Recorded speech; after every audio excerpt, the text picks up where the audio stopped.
አንስቼ ከነዲ ቃላዋ ቤት ያስሮር ያስቀምጥኳት እኮ ነው። ቴምራ አማራዋ ነኝ እኮ የቤት አማራዋ ልጅ። አንተ አልጠየካትም። እኔ ነኝ እኮ ከአንድ አይል ሁለት ዘፈን ለህዝብ የምትበላው የጠረረባት ሴትዮ እድዋን ሁሉ ከፍዬ እኔ ቤት አስመጥቼ 18,000 ብር የሚከፈል ቤት አስቀምጬ 10 ወር ይዤ እኔ ነኝ እኮ ሁለት ዘፈን ለህዝብ እንድታደርስ ያደረኳት። መጨረሻ ላይ ዩቲዩብ ቻናሏን ሽጣ ብሯን ተካፍላ ሄደች። በሚዲያ የሚታወቅ ነገር ነው። አልፈልግም ብላ ነው ሄደችው። ዛሬ እመቤት ካሳን ሰርባት ይላል። ያችን ቆሻሻ ሌባ ማለት ነው። ቀሚስ ቸርቻሪ ነው የሆነችው እሷ። እኔን ስም አጥፍታችሁ እናንተ የትም ከፍ አላረጋችኋትም። ቀሚስ ቸርቻሪ ነው። ሜቢ እኔ ጋር ብትሆን ሜቢ የቱርክ ነጋዴ ላረጋት እችላለሁ፣ ስማርት ስለሆንኩ። ሜቢ ዱባይ ነጋዴ ላረጋት እችል ነበር። እኔ ጋር ብትሆን እንደዛም ነበር ቃል የገባውላት። አሳዝናኝ እንደ ሴት ማለት ነው።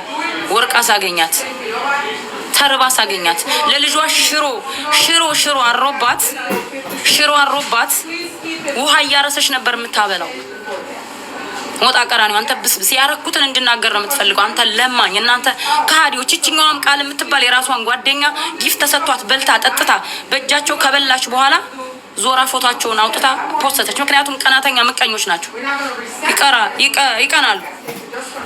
የእመቤት ካሳ በነገራችን ላይ እኮ ዩቲዩብ ላይ ያለ ጉዳይ እኮ ነው። አወጣዋለሁ ካስፈለገ ፕራይቬት አድርጌ አስቀምጬው ነው። እኔን ራሱ ቴምርን ከእመቤቴ ማርያም ቀጥላ ቅድስት ማርያም ከወደኩበት ያነሳችኝ እሷ ናት እያለች አመሰገነችበት እኮ አለ። መጀመሪያ ረሃብ ላይ በነበረች ሰዓት ቤቴ እንደመጣች ስጠግብማ መልሳ ዙራ 1 ብር የጠረረባት ሴትዮ በብድር ተይዛ ብድሯን ሁሉ ከፍዬ ቤት ኪራይ ሁሉ የተዳለበባትን ከፍዬ የተያዘባትን እቃ ከፍዬ አስለቅቄ ቤት ያምጥቻት የዛን ሰዓት እንዴት ብላ እኔን እንዳመሰገነችኝ ቪዲዮ አለ።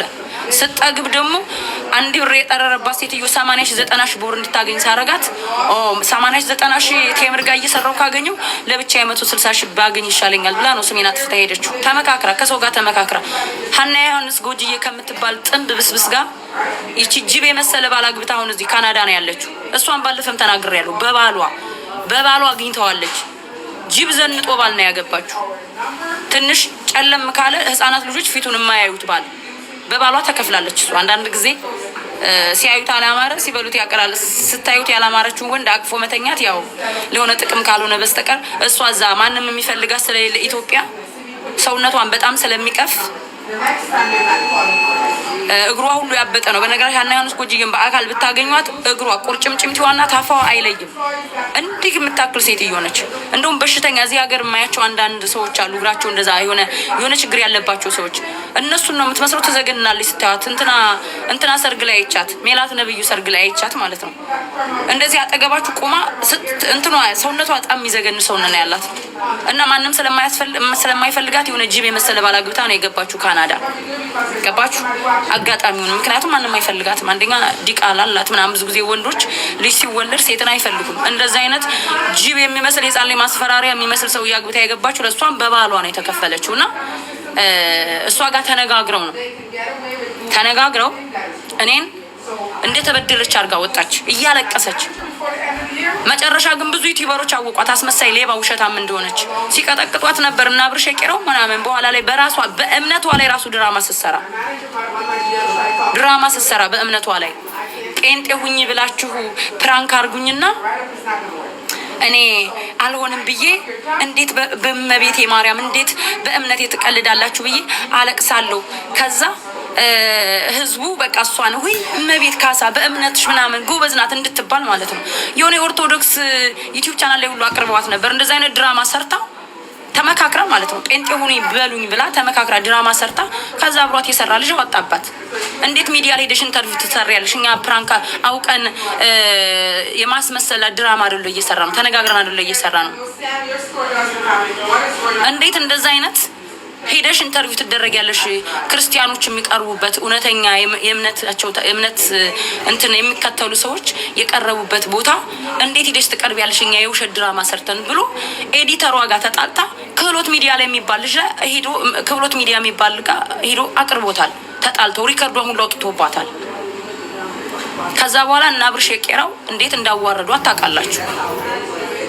ይችል ሌባ ለኔ ብላ በእምነቷ ራሱ ይሄን ያክል ታስታውሳላችሁ? የሆነ ወንድ አገባው ብላ ድራማ ስትሰራ አንድ ነብዩ ነባ ነው ምናምን የሚባልሽ ጩጬ ልጅ ያ ራሱ ድራማ ነበር። እንዴት አድርጋ እያለቀሰች ህዝቡን ልጁን ልጁን ስታሰድበው እንደነበረ ልጁ በሲስተም ደግሞ ታረቃትና ተጣላም በሚለው ሙድ ይሄ መሀይም ስብስብ ሰው አምኗታል። ኦልሬዲ ልጅቷ ሰውን ታሳምናለች። ሲሰርበው ሳይደንግጦ እንደገና በሆነ ነገር ሰርፕራይዝ አድርጓት መጨረሻ ቀስ ብሎ ሹልክ አለ። በጸብ ከተለያየ እንደኔ ታጣለዋለች፣ እኔን ስታጣላኝ እንደነበረው ማለት ነው። እና ያችን ሌባ ተደጋጋሚ እያነሳክ እመቤት ካሳ የምትባል ሌባ ተደጋጋሚ እያነሳክ እመቤት ካሳ የምትባሏን ሰድባት፣ እናቷን ዘቅዝቃ ይላል።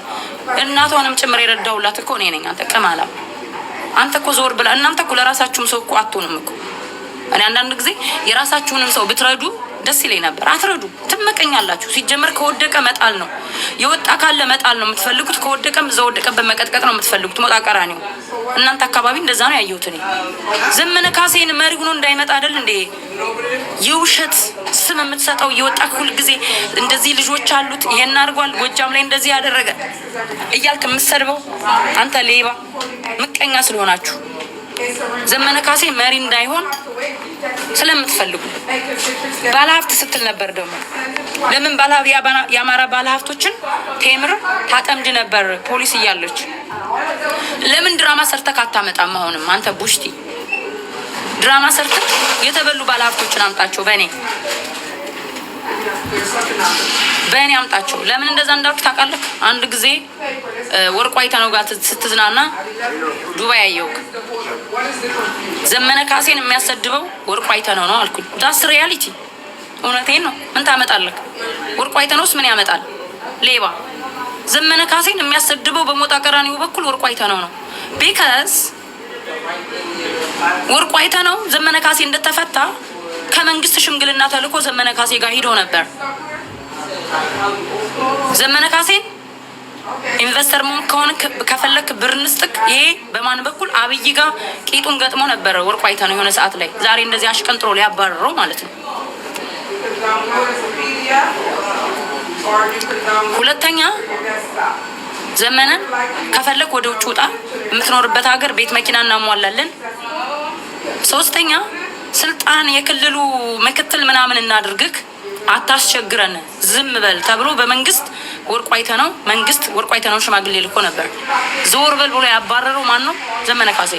በዛ የተነሳ ቂም ስለያዙ ዘመነ ካሴ ወደ ኋላ እንዲቀር እና አስረስ ማረ ዳምጤ ከጀርባው ሆኖ ዘመነ ካሴን ህዝቡ ጋር አማራ ህዝብ ጋር በሱ ስም የተበላሸ የአክቲቪዝም እየተሰራ በጎጃም በኩል ከተለያዩ አካባቢ ከጎንደር አማራዎች ጋር አማራዎችም ጋር ፋኖ አመራሮችም ጋር ከሁሉም ጋር ከሸዋም ጋር እየተሳደቡ ያጣሉታል። ይሄ ሴራ ነው። ሆን ብለው ሞጣ ቀራኒው ወርቁ አይተነው ከፈለገ አፉን ማዘጋት ይችላል።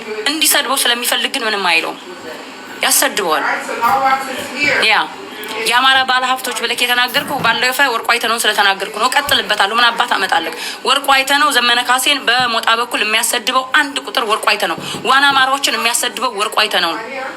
ወርቁ አይተነውን እኮ ዋና አማራዎች ጀግናችን እኮ ነው የሚሉት። ዘመነ ካሴንና ጎጃምን ያዋርዳሉ። ዘመነ ካሴ እኮ የአማራ ህዝብ የትግል ምልክት ነው። ሌቦች ዘመነ ካሴን እኮ ጎጃሚ ስለሆነ አይደለም፣ ለአማራ ስለሚያስፈልግ ጀግና ስለሆነ ትግልን አሳልፎ ስለማይሰጥ ዋጋ የከፈለ ስለሆነ ሁሉም አማራ ይወደዋል። እድሜ ለእናንተ ግን ዛሬ አማራው እንዲጠላው በሞላ ጎደል ተሳክቶላቸዋል። የዘመነ ካሴን ፎቶ ይዘው የሚዞሩ ልጆች በጣም ብዙዎች ፎቶውን አውርደዋል። ቢካዝ ኦፍ ዩ ጋይስ እየተሳደባችሁ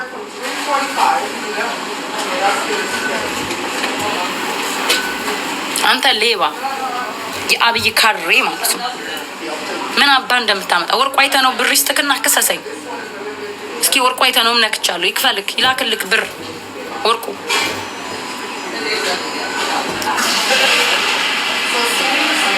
ይላክልክ እና ክሰሰኝ። እኔ እዚህ ነኝ ያለሁት።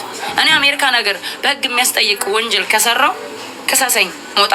አንተን ግን ፎቶዬን ስለሰቀልክ ፎቶዬን ሰቅለ ባክግራውንድ አድርገህ ተዘቅዝቃ ትገደል የሚለው ሪከርድ አለኝ። ሴቶችን መደፈር አለባቸው፣ ህፃኗ እንኳን ተደፈረች እያልክ ኢትዮጵያ ውስጥ የዛን ሰዓት በሲኤንኤን በቢቢሲ በአልጀዚራ የተዘገበ ኒውስ ነው። ማንም አሜሪካ በሙሉ ይታወቃል የዛች ልጅ ኬስ ማለት ነው። እንኳን ተደፈረች እንኳን ህፃኗ እናቷም ትደፈር እናቷን የሚድገማት ያልክበት ሪከርድ አለ። አንተ ውሻ ማለት ነው። እኔን ደግሞ ተዘቅዝቃ ትገደል የተባለበት አለኝ። አለቀህም ካስፈለገ ግን ክሳሰኝ። ከዛ በኋላ ነው አንተን የሚሄድበት እስከምከሰኝ ነው። እንዳንተ አይነት ለሃጫም እቀጠቅጣለሁ እንጂ ከሰው ቆጥሬክ ሞጣ ቀራኒዮ እኔ አንተን ከሰው ቆጥሬክ